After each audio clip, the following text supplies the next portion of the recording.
Hey everybody, hope you're having a fabulous day. Welcome to Social Work SoundOff.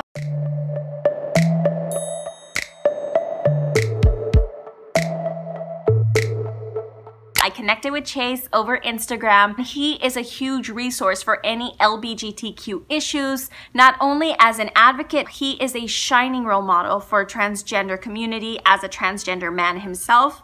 He's also been working on a clinical license and a new podcast, so I'm really excited for him to talk to you today about his insight into the field of social work. Let's get to it. Hello, my name is Chase Valenciano. I've been a licensed social worker for the last 3 years. I just recently became a LCSW. It was very exciting. I wanted this ever since I got my MSW. I currently live in Edinburgh, Texas, near McAllen, by the Mexico-Texas border. I graduated from the University of Texas Pan American. It underwent a merger with another local university. Now it's called University of Texas, Rio Grande Valley. Because to me it's a very fun job. In psychosocials and diagnosing and counseling people, that's what really I enjoy the most, the mental health side. This happened in 2012, and I was doing case management for this small business. They had a contract with the state, with Texas Department of Aging and Disability Services. So our population served individuals with developmental disabilities. And I remember I would take the clients to their appointments. In this one trip to the doctor with the client, he was very upset, and he runs out of the clinic.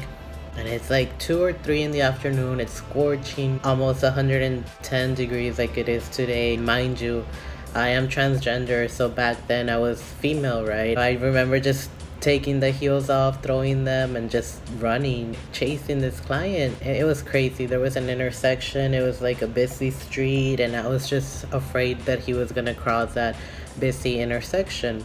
And after a while I said, no, let me just stop, pretend like I'm gonna go back into the clinic, and eventually he'll stop and follow me back. And that's eventually what happened. I don't know why I chased. I should have not done that, but in the moment I panicked. And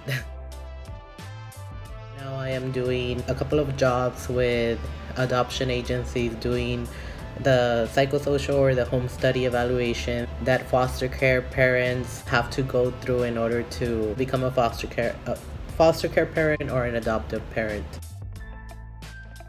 One of my last jobs at the university, I was doing counseling there. The success stories that I had was getting the students to graduate from college, especially if they were coming in with depression or anxieties, OCD, bipolar.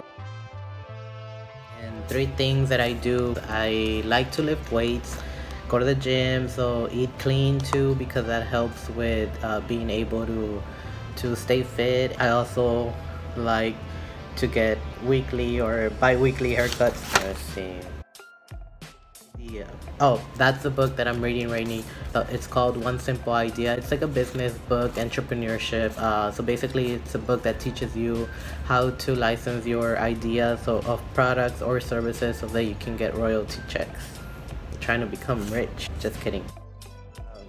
Music that I like, any old school hip-hop or 90s. I really like this podcast from Robbie Cornelius. It's like a self-help.